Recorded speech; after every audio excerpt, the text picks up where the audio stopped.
राम सप्पु राम जी राम राम जी राम। भगवते नमः भगवते नमः भगवते नमः।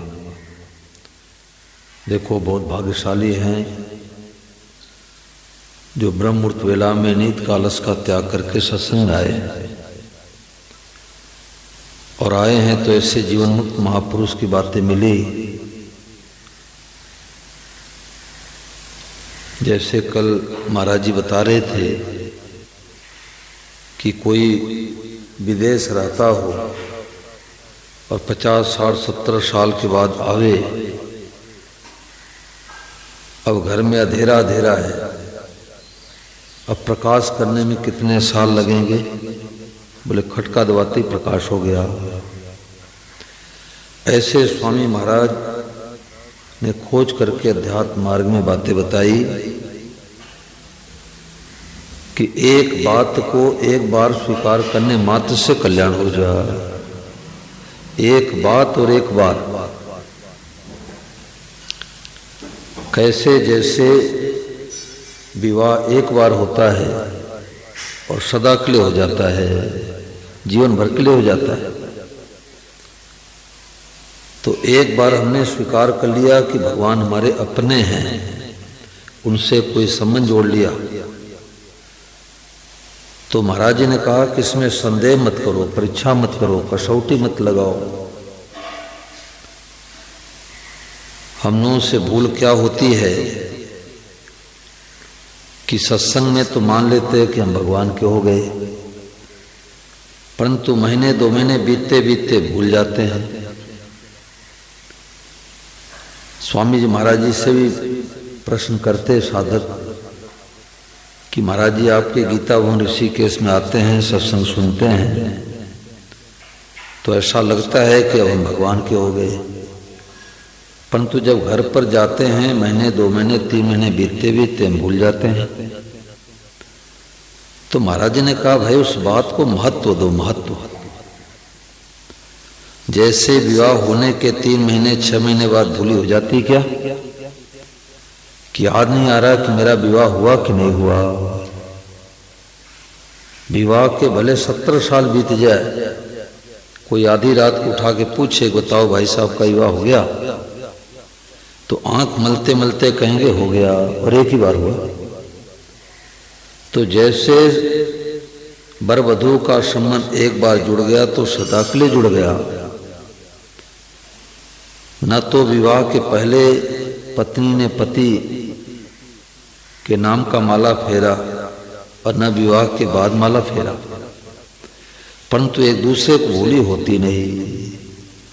तो स्वामी महाराज जी याद दिलाए कि भाई गोस्वामी महाराज कहते हैं कि बिगड़ी जन्म अनेक की सुधरे अब ही आज, हो ही राम को नाम जप तुलसी तज कुसुमा।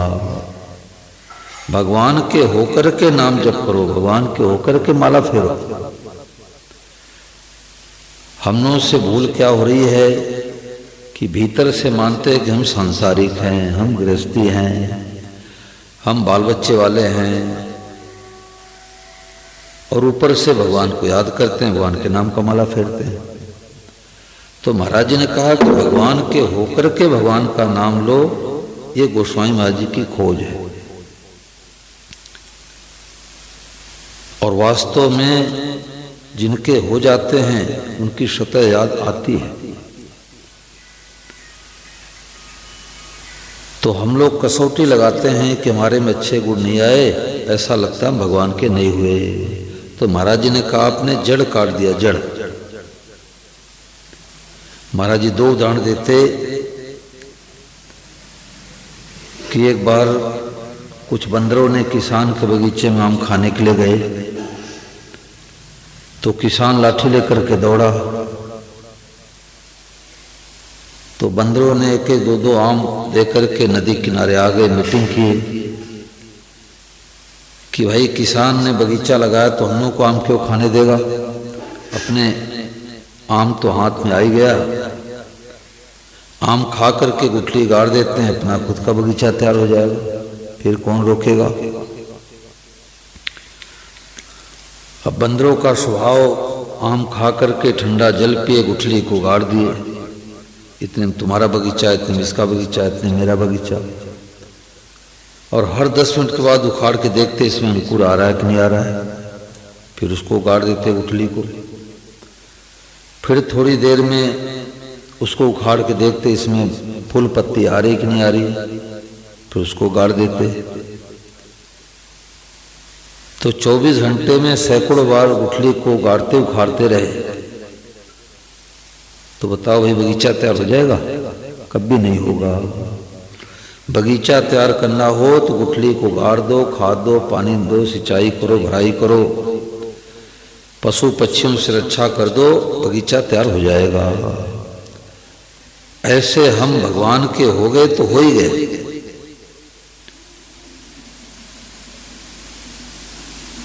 महाराज जी ने कहा कि ब्रह्मा जी भी आके कहें कि तुम अभी भगवान के नहीं हो, तो उनसे कह दो जाओ आपको पता नहीं है। हजारों व्यक्ति आके कहें कि तुम भगवान के नहीं हुए हो, तो उनसे कह दो आपको पता नहीं, जाओ। और खुद भगवान भी आके कहें कि नहीं भाई इतने जल्दी कैसे मेरे हो जाओगे, तो उनसे कह दो प्रभु आप भूलते होंगे, मेरे को भूले नहीं है। इसको कहते दृढ़ता। जैसे सारे दुनिया के लोग कहे कि 2 2 4 होता है, 2 2 3 होता है, परंतु हम कहेंगे कि 2 2 4 होता है, क्योंकि हमारे हृदय में मान्यता दृढ़ बैठ गई है। दूसरा उदाहरण महाराज जी देते कि राजस्थान में 3 भाई रहा करते थे। तो 2 भाई तो कपड़े के व्यापारी थे, एक निठल्ला आलसी प्रमादी था, कुछ काम नहीं करता था।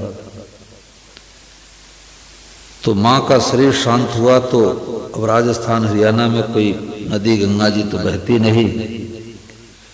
किसी का शरीर पूरा हो जाता है तो अस्थियों को, उसको फूल कहते हैं, फूल को ले आकर के हरिद्वार गंगा जी में डालाते हैं। मरे हुए व्यक्तियों की अस्थियां गंगा जी में पड़ जाए तो जीव का उद्धार कल्याण हो जाता है। स्वामी महाराज ने तो यहां तक कहा किसी कारणवश किसी का अस्थियां नहीं मिल पावे तो चांदी की अस्थियां बना के गंगा जी में डाल दे तो भी जीव का उद्धार कल्याण हो जाता है। ये गंगा जल की महिमा है। तो माँ का सही पूरा हो गया तो 2 जो कपड़े के व्यापारी थे उन्होंने सोचा कि हम लोग माँ के फूलों को लेके जाएंगे तो 6 दिन जाने में 6 दिन आने में लगेगा। पुराने जमाने की बात है, पैदल का रास्ता। तो छोटे भाई की ड्यूटी लगा देता हूँ। छोटे भाई को बुला के कहा देख भाई तू तो कोई काम धंधा करता नहीं, तो माँ के फूलों को लिया, हरिद्वार छोड़ा, जो माँ के क्रियाक्रम पैसे लगेंगे दोनों भाई लगा देंगे। छोटा भाई तैयार हो गया, माँ के फूलों को लेकर के चला। 3 दिन पैदल चला तो एक गांव में पहुंचा तो गांव वालों से पूछा कि हम राजस्थान से अमुक स्थान से आ रहे हैं, हरिद्वार जाना है, कितने दूर और आगे, कितने दूर और जाएंगे तो हरिद्वार पहुंचेंगे। तो जो जानकार थे उन्होंने कहा देखो जी आप 3 दिन पैदल चल के आए हो तो 150 कोस तो आ गए, अब 150 कोस और जाओगे तो हरिद्वार पहुंच जाओगे। अब वो आलसी तो था ही, उसने सोचा 3 दिन पैदल चला तो 150 कोस आया, अब 3 दिन और चलूंगा तो हरिद्वार पहुंचूंगा। तो गांव वालों से फावड़ा लिया, बोतल में पानी लिया, जंगल के बहाने गया, बगीचे में गड्ढा खोद करके वहीं पर माँ के अस्थियों को गाड़ दिया और हैंड पाइप से जल भर लिया बोतल में, हर हर गंगे करते करते घर पर आ गया। तो भाइयों को संदेह हुआ कि 6 दिन जाने में लगता है, 6 दिन आने में लगता है, परंतु ये तो 6 दिन में आना जाना दोनों कर लिया, लगता है झूठा है, माँ के अस्थियों को ठेठ हरिद्वार नहीं ले गया। तो जब भाइयों ने पूछा भाई 12 दिन का समय लगता आने जाने में, तुम 6 दिन में कैसे आए गए, तो उसने कहा कि मैं दौड़ता हुआ गया और दौड़ता हुआ आया। अब भाई लोग चुप हो गए। जब रात्रि में सोए तो कपड़े जो व्यापारी थे उस एक बेटे के पास माँ के आके कहने लग गई कि देख बेटा तुम लोग तो पैसे के लोभी दुकान बंद करना चाहते नहीं, तुम्हारा छोटा भाई निठल्ला आलसी प्रमादी है, हमारे को तो 150 कोस छोड़ के आ गया। अब दोनों भाई सुबह होते ही छोटे भाई को बैठाया और कहने लगे, देख भाई, तुम्हारी बात सच्ची कि माँ की बात सच्ची? तू तो कहता है कि माँ के अस्थियों को मैं हरिद्वार छोड़ के आ गया, हर की पैड़ी, और माँ सपने में आके कह रही थी कि हमारे को तो 150 कोस छोड़ के आ गया। बता, तुम्हारी बात सच्ची, माँ की बात सच्ची? तो छोटे भाई ने कहा, रे माँ को 150 कोस तो मैं छोड़ के आ ही गया था। जो माँ उल्टे आई 150 कोस आपों से कहने के लिए, उल्टे जाती तो हरिद्वार पहुंच जाती। बोलो गंगा भैया की। इसका तात्पर्य क्या हुआ? इसका तात्पर्य हुआ कि कसौटी नहीं लगावे। कपूत हो चाहे सपूत हो, पूत तो है ही। वृंदावन में सत्संग हुआ तो एक बड़ी बारीक बातें आई, सब साधकों के काम की है। तो महाराज जी की जो पुस्तकें लिखा करते हैं श्री राजेंद्र कुमार धवन जी, गृहस्थी हैं, लगभग 16 साल की अवस्था में ही महाराज जी पास आ गए। घर गृहस्थ में भी रहे और महाराज जी पुस्तकें वही लिखा करते हैं, अभी भी लिखते हैं। उनकी उम्र लगभग 74 साल हो गई। तो उन्होंने सत्संग में सुनाया कि साधक के जीवन में 2 खाइयां हैं, 2 गड्ढे हैं, दाएं और बाएं। एक अभिमान की खाई, एक निराशा की खाई। बहुत काम की चीज है। एक अभिमान की खाई, एक निराशा की खाई। तो अपने में अच्छाई दिखेगा तो अभिमान के खाई में गिरेगा कि देखो ये तो सत्संग में नहीं जाते, सत्संग में जाते हैं। ये तो नशा पता करते हैं, हम तो कुछ नशा पता करते नहीं। तो ऐसा अभिमान होते ही, ऐसा भाव होते ही अभिमान के खाई में गिरेगा और अपने में कमी दिखेगी। कितने वर्ष हो गए सत्संग में, मन भगवान नहीं लगता, तो निराशा के खाई में गिरेंगे। कभी अभिमान के खाई में, कभी निराशा के खाई में, कभी अभिमान के खाई में, कभी निराशा खाई में। तो उन्होंने कहा, तो इसके जब क्या करे, भगवान की कृपा की तरफ देखे कि हम जैसे हैं हमारे ऊपर भगवान की कृपा बरस रही है। भरत जी महाराज जब प्रभु श्री राम जी को मनाने के लिए जा रहे हैं तो उनकी 3 दशा हो रही है। जब मां की याद आती है तो उनके पैर पीछे हो जाते हैं। अरे मां ने भैया राम जी को 14 वर्ष के लिए जंगल भेज दिया। अपने तरफ जब देखते हैं तो पैर रुक जाता है। हमारे कांड से तो भैया को वनवास मिला, और जब समझत रघुनाथ स्वभाव, तब पथ परल उताइल पाऊ। जब भगवान के स्वभाव की तरफ देखते, भैया राम बड़े दयालु हैं, बड़े कृपालु हैं, माफ कर देंगे, तो जल्दी जल्दी चलने लग जाते हैं। तो ये बड़ी विलक्षण बात आई कि साधक के जीवन में अभिमान और निराशा की 2 खाई हैं। अच्छाइयों की तरफ देखेगा तो अभिमान के खाई में गिरेगा, कमियों की तरफ देखेगा तो निराशा खाई में गिरेगा। तो क्या करे, भगवान की कृपा। हमारे ऊपर भगवान की कृपा बरस रही है। कृपा नहीं बरसती तो मानव से ही नहीं मिलता, भारतवर्ष में नहीं मिलता, सनातन धर्म नहीं मिलता, ऐसे जीवन मुक्त महापुरुषों का सानिध्य नहीं होता। हम सब के ऊपर भगवान की कृपा बरस रही है। तो संदेह नहीं करे, कसौटी नहीं लगावे। विवाह होने के बाद क्या पंडित से कहते, पंडित जी 1 हफ्ते बाद आके पंडित जी कहें कि देखो भाई, विवाह कराते समय मेरे को नींद आ गई थी, तो 1-2 पन्ने तो मैं पलट दिया, इस लोग बोला नहीं, इसलिए भी तुम्हारा विवाह नहीं हुआ। तो भाई लोग क्या कहेंगे? भाई लोग कहेंगे, पंडित हलवा सीरा खाओ, 100-200 रुपये दक्षिणा लो, अपने घर पर जाओ, मेरा विवाह हो गया।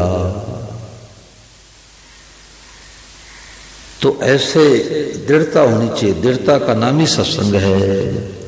हम छोड़ते हैं, पकड़ते हैं, छोड़ते हैं, पकड़ते हैं। और शरबत का कोई कुल्ला करे तो प्यास कैसे बुझेगी, पानी का कुल्ला करे तो प्यास कैसे बुझेगी। सत्संग की बातें सुना और पकड़ लिया, सुना और पकड़ लिया, इसी का नाम सत्संग है। सुना और छोड़ दिया, सुना और छोड़ दिया तो बात बैठेगी नहीं।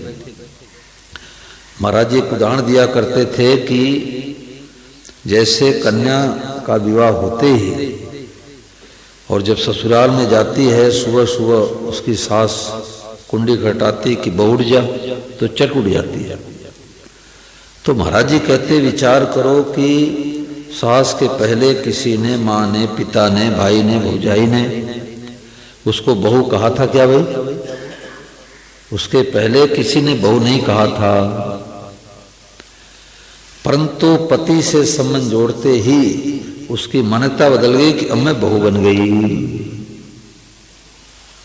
अब बहू अपने को मानती है तो कुंवारी कभी नहीं मानेगी, कुंवारी मानती है बहू नहीं मानेगी।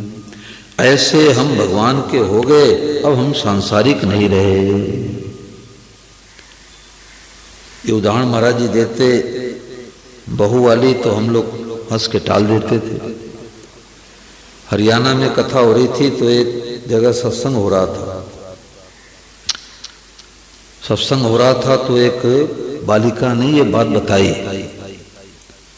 उसने कहा महाराज जी ये तो हमारे जीवन घटना घटी। हमने क्या घटना घटी? तो उसने कहा कि लगभग 3-4 महीने हमारे बड़ी बहन की शादी हुई।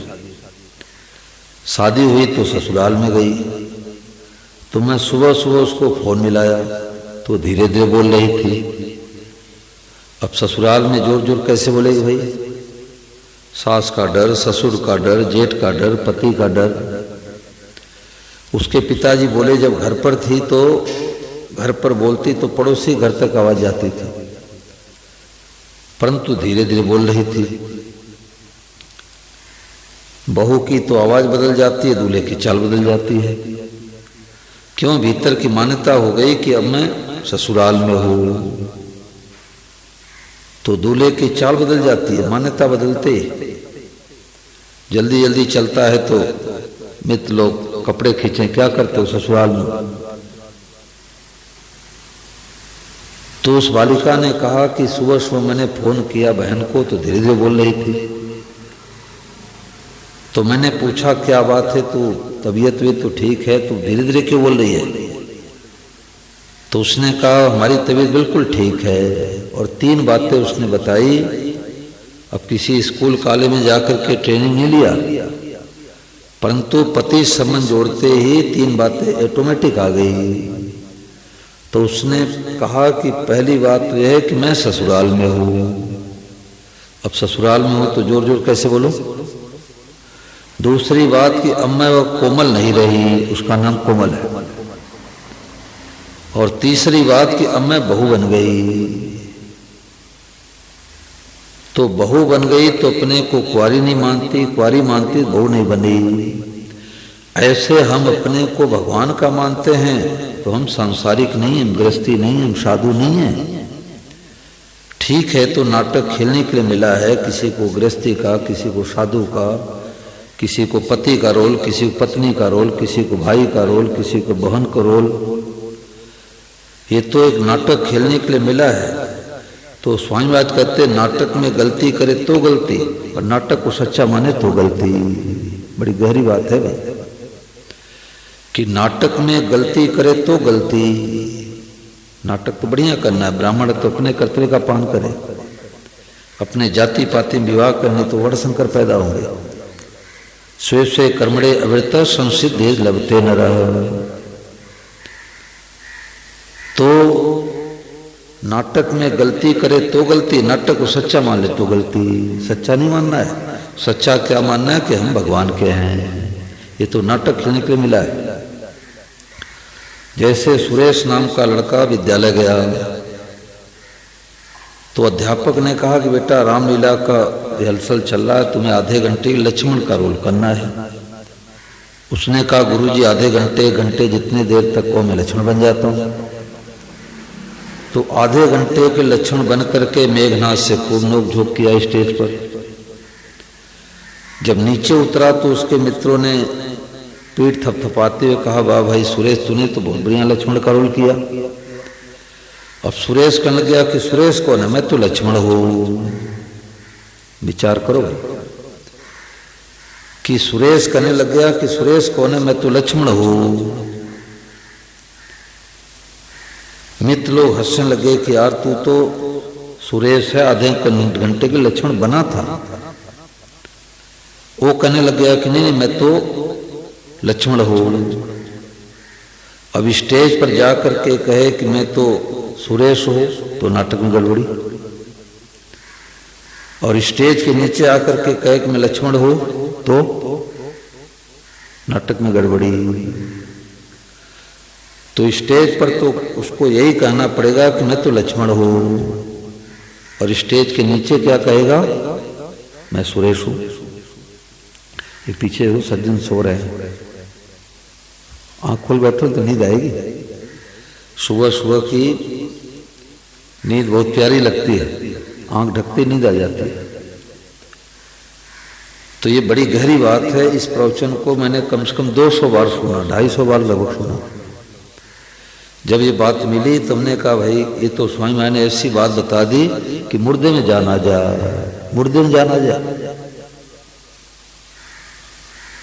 कि हम जैसे हैं हम तो भगवान, हे प्रभु मैं तो आपका हूं।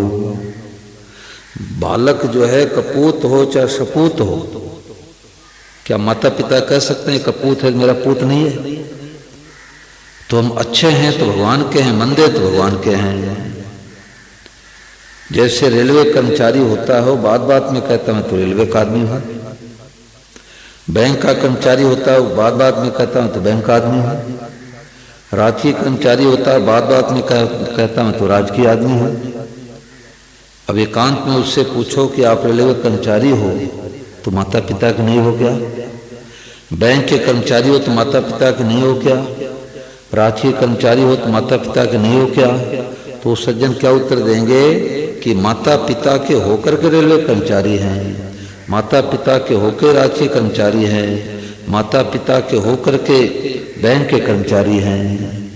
ऐसे हम भगवान के होके ब्राह्मण हैं, भगवान के होके क्षत्रिय हैं, भगवान के होके वैश्य हैं, भगवान के होके शूद्र हैं, भगवान के होके गृहस्थी हैं, भगवान के होके साधु हैं। मूल में हम भगवान के हैं। तो एक बात को एक बार स्वीकार करने मात्र से कल्याण हो जा। अब वो भगवान का हो गया तो क्या करेगा? क्या ताश चौपड़ खेलेगा? अब गीता पढ़ो, रामायण पढ़ो, सत्संग करो, माता पिता की सेवा करो, गुरुजनों की सेवा करो, दुनिया की सेवा करो, हो ही राम को नाम जपो। अब इसमें कोई बात चलाओ भाई, बात पूछने से बातें खुलती है। कोई इसमें आप लोग बात चलाओ, देखो अपने तो सब साधक साधक हैं। कोई माताएं बने बताओ। खास बात आई, एक बात को एक बार स्वीकार करने मात्र से कल्याण हो जा। क्या कि हम भगवान के हैं। भगवान का पूजा पाठ तो करते हैं, गीता रामायण पढ़ते हैं, पर भीतर में दृढ़ता बैठे कि हम संसारिक आदमी है। अब संसार में झूठ कपट करना ही पड़ेगा। तो अभी हमने सत्संग नहीं किया, हम सत्संग में आए हैं परंतु हमने सत्संग नहीं किया। सत्संग जीवन में एक बार होता है, सदा के लिए होता है, जैसे विवाह बार बार होती है तो चर्चा होती है, सच्चर्चा होती है, परंतु सत्संग जीवन में एक बार होता है।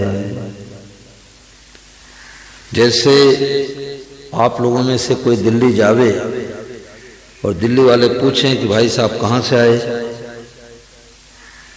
तो याद करना पड़ता है कि अगर रुको रुको याद करता हूँ, जयपुर से आया कि जोधपुर से आया कि बीकानेर से आया कि बंबई से आया। हाँ याद आ गया, हम तो पटना से आए हैं। ऐसे याद करना पड़ता है क्या? भीतर में स्वीकृति हो गई कि हम पटना के रहने वाले हैं। अब आधी रात को उठा के पूछे तो आंख मलते मलते कहेगा हम पटना के हैं। कोई पूछे कि आप किस जाति के हो तो याद करना पड़ता है। रुको याद कर बताता हूँ, वर्मा हूँ कि शर्मा हूँ कि विश्वकर्मा हूँ कि झा हूँ। हाँ याद आ गया, हम तो अग्रवाल हैं। तो अपने जाति की बोली नहीं होती, अपने नगर की बोली नहीं होती, अपने विवाह की बोली नहीं होती। हाँ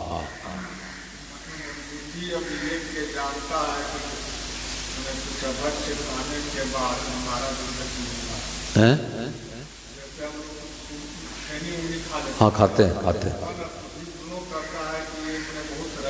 हाँ हाँ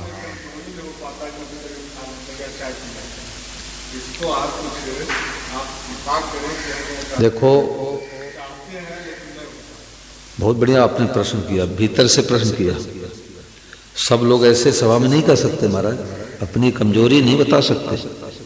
आप असली साधक हैं, मैं तो आपको प्रणाम करता हूँ। तो देखो, कमी को कमी मानते कमी मिट जाती है। उसको हम माने कि भाई इसका परिणाम क्या होगा। सांसारिक आदमी की क्रिया पर दृष्टि रहती है और साधक की दृष्टि परिणाम पर रहती है कि चमड़ी मुलायम है, इस पर सुरती खैनी गुटखा बार बार रखने से और घाव बन गया, इसी का नाम कैंसर है।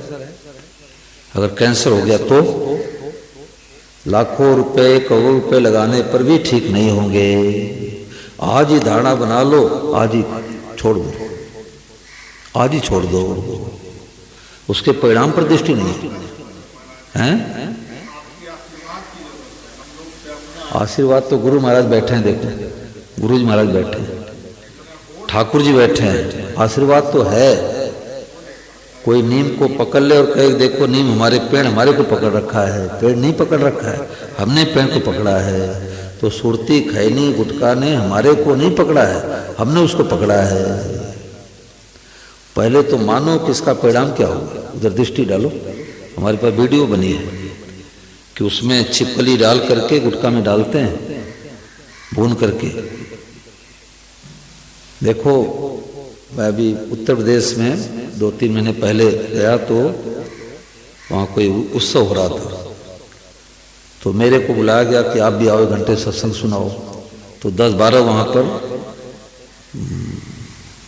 व्यास लोग आए।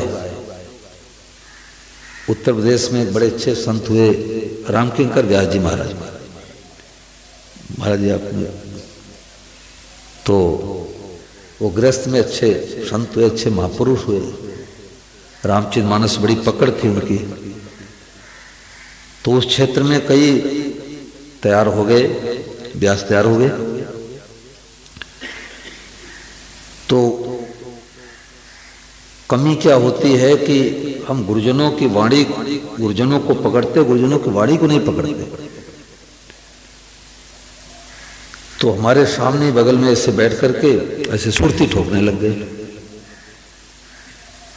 और वेशभूषा से पता लगा कि व्यास जी हैं, विद्वान हैं। कपड़े से तिलक से पता लग ही जाता है। तो मैंने कहा देखो भाई, आप क्षमा करना, अगर हम सुरती जैसे गुटखा जैसे जहर चीज नहीं छोड़ते तो अभी सत्संग का छींटा नहीं लगा, सत्संग का छींटा नहीं लगा। आप भले 1000 चौपाई याद कर लो, 1000 चौपाई याद कर लो, सभा में सुना दो, दूसरों को बता दो, वाह वाह हो जाएगी, लोग ताली पीट देंगे, परंतु न तो अपने को लाभ मिलेगा न दूसरे को लाभ मिलेगा। तो मैंने तो खरी खरी बात कह दी। तो जो हमारे में कमी है उस कमी को स्वीकार करे कि ये कमी है और इसका परिणाम क्या होगा, बड़ा दुखद परिणाम होगा। तो उसी से मन में घृणा हो जाएगी। कैसे? जैसे थाली में 1 रोटी पत्नी दे दी और आधी रोटी आपने खा ली और पत्नी दौड़ते आई, अरे बोलो बोलो इसको खाओ मत, खाओ मत, इसमें तो कीटनाशक दवाइयाँ पड़ी थी, मैंने सोचा सरसों का तेल है और उसमें पड़ गया, आप मत खाओ। तो आप क्या सोचेंगे, क्या कहेंगे कि जो खा लिए हैं उसकी उल्टी कर दे। ये भाव बनाओगे या ये कहोगे कि नहीं आधी रोटी तो खा ली, आधी क्यों छोड़ूं?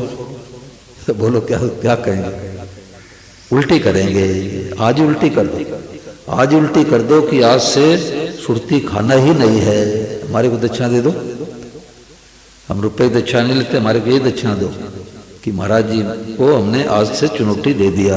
बड़ी, मैं तो बड़ी कृपा मानूंगा, अपने बड़ी कृपा मानूंगा।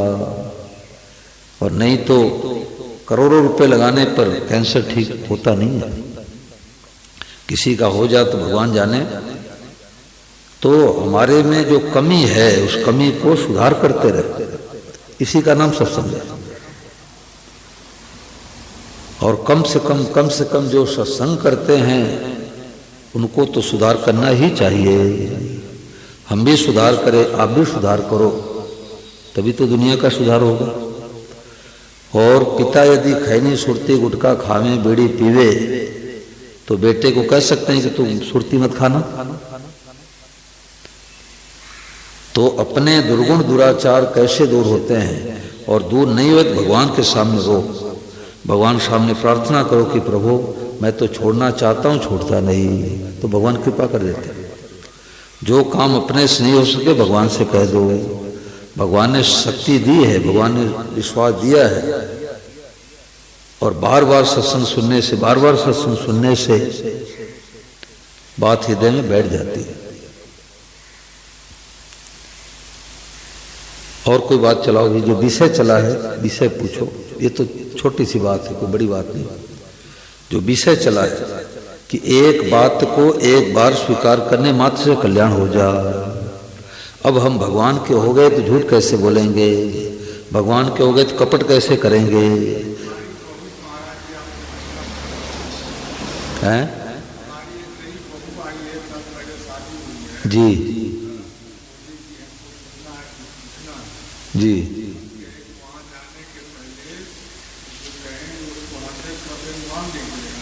जी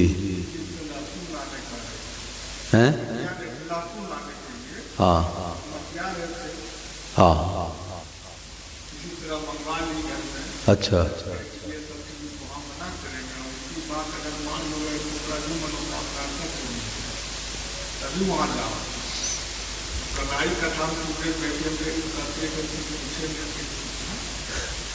कोई बात नहीं, कोई पूछने में कोई दोष नहीं है। मैं तो अलग बैठ जाता हूँ, अलग भी। तो सत्संग इसीलिए तो हो रहा है ना। ये हम लोग जो गुरु जी की,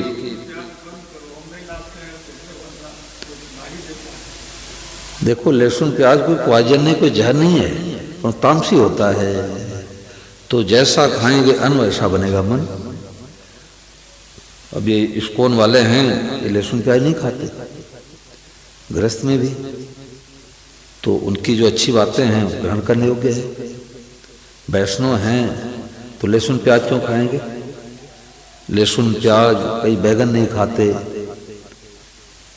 फूल गोभी नहीं खाते, उसमें कीड़े ज्यादा होते हैं। तो कहने का तात्पर्य है कि भाई सत्संग होता इसलिए है कि हमारी कमी मिटती जावे। और भीतर से यदि दुख होगा तो भी मिट जाएगा। अब भी कि भाई जहर चीज है, इसको नहीं छुएंगे, ये बात है। जो विषय चला, विषय में कोई बात पूछो।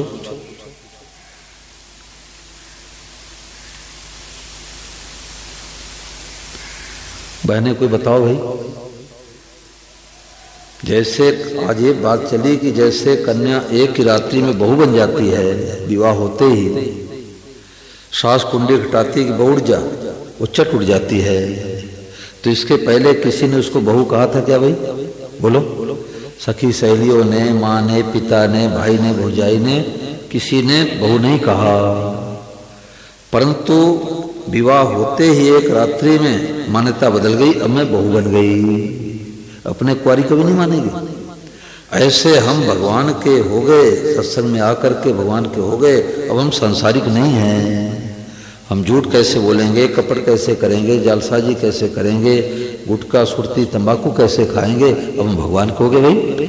हमारा जीवन बदल गया, जीवन बदल गया। तो असली बात को स्वीकार करने का नाम ही सत्संग है। ईश्वर को अपना मान लो बस हो गया भजन। आया कहाँ से कौन है तू जाएगा कहाँ, इतना ही दिल विचार लो बस हो गया भजन। आदत बुरी सुधार लो बस हो गया भजन, इसी का नाम भजन है। अनुकूलता प्रतिकूलता दोनों में सम रहो, मंगल में विधान मान लो बस हो गया भजन। कठोर वाणी को त्याग दो बस हो गया भजन, इसी का नाम भजन है।